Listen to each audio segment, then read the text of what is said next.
Why is your snake plant leaning and how do you fix it? There are a few reasons why your snake plant would be leaning. The first reason is because it's just so top heavy and it started to fall over, which means you've done a great job at growing your plant, but maybe it's time to upgrade the pot size. The next reason would just be a little bit of damage, and I know everybody says, no, nothing has happened to it. The dog hasn't knocked it over, my kid hasn't knocked it over. Check with them. Very often there was a little bit of an accident that might have not been reported. But far and away, the most common reason, there aren't enough roots to sustain the top-heavy growth of your snake plant. Now this is going to come from underwatering or overwatering. If your plant has been underwatered, then a lot of the roots may have died off because they weren't getting any water. Then there wouldn't be enough healthy roots left to sustain the top-heavy growth of this plant. If the plant has been overwatered, then a lot of the roots have died from suffocation. And there still wouldn't be enough roots to sustain the top-heavy growth of your snake plant. When I just pulled this out, there are a lot of roots left down at the bottom, right up to about here. All of the roots from then on are rotted out, which makes perfect sense. This plant was overwatered, and we typically see this when snake plants are kept in really low light. Now we know that snake plants are one of the best plants at surviving low light scenarios, but that doesn't mean no light scenarios. We usually see people take this low light suggestion way too far and put them in really dark corners or really far away from the windows. And light is what processes water.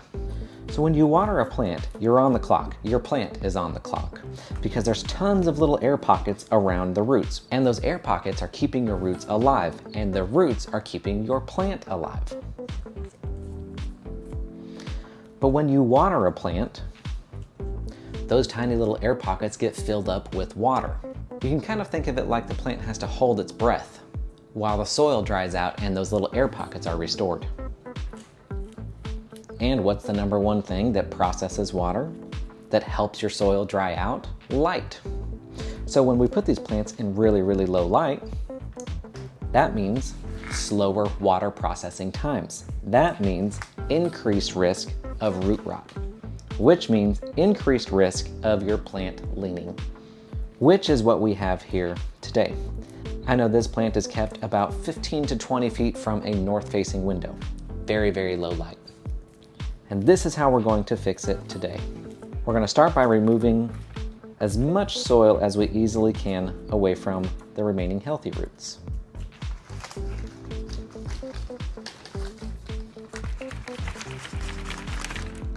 Look how shallow those roots are compared to how tall the plant is. It's no wonder this thing was falling over. I'm going to continue to remove just little bits that I can.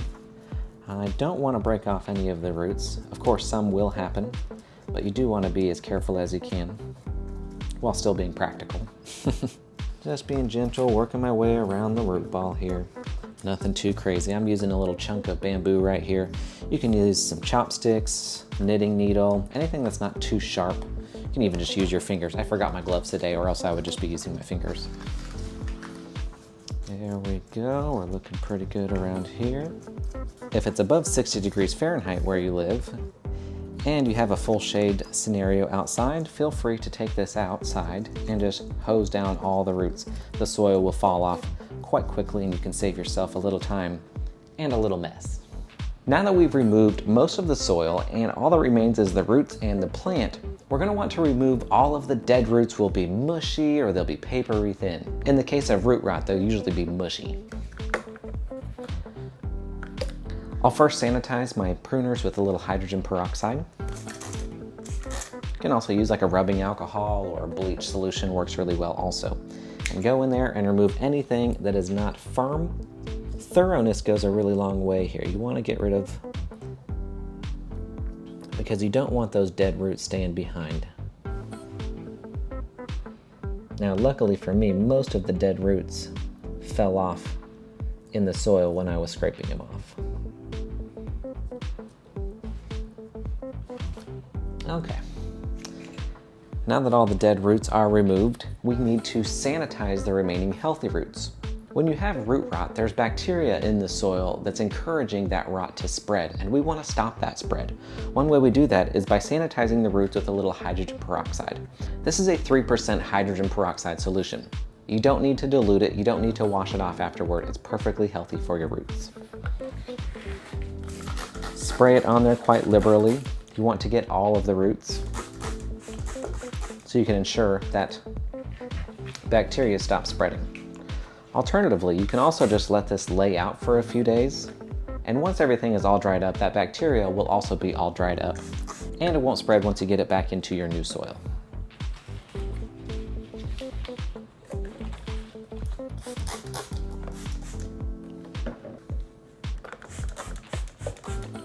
All right, now that we have our remaining roots sanitized, let's go ahead and get this thing into a new pot.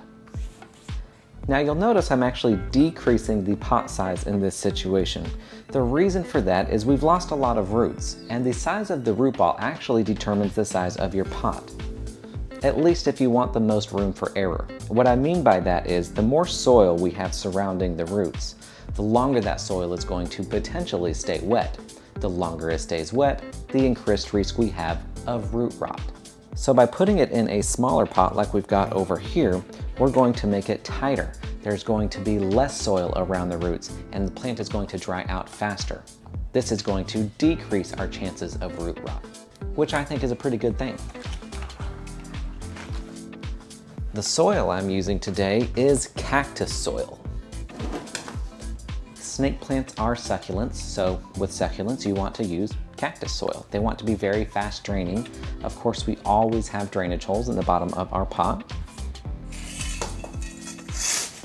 Now, I'm not just using cactus soil because of the root rot. I would use cactus soil even if it was a perfectly healthy plant. I'm gonna start by putting a thin layer on the bottom here.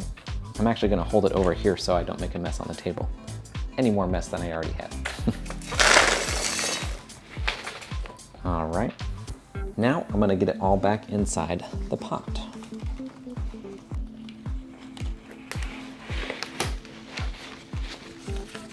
There we go. Everything fits in there quite snug. Now all we're gonna do is backfill.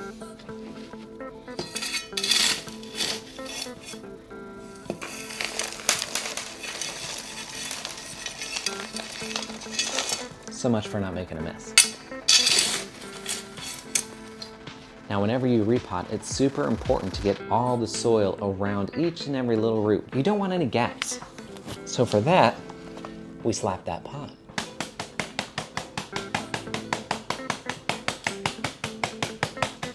There we go. Step back, make sure your snake plant is standing upright.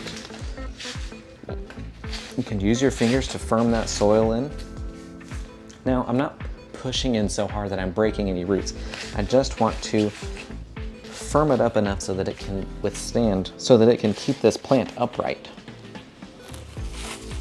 Looks like I need more on this side.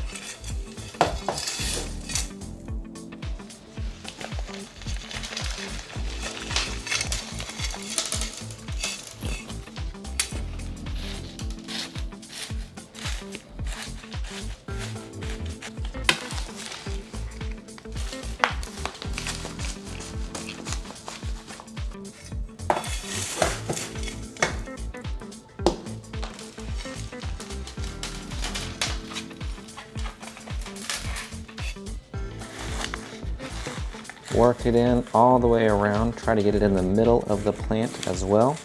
You want to get it in between all the little gaps of the blades, because there are several little pups in here, so you don't want to forget your middle spots right there. I'm going to work a little soil in and around so we can get support all the way around each plant.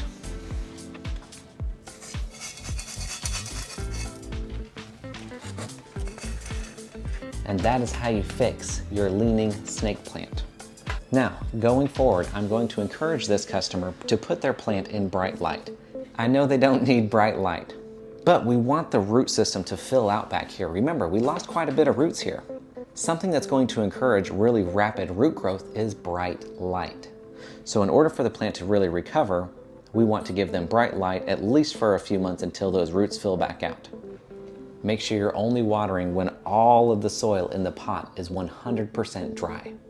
And don't water the leaves. They don't need water, just water the soil. And that is how you fix a leaning snake plant.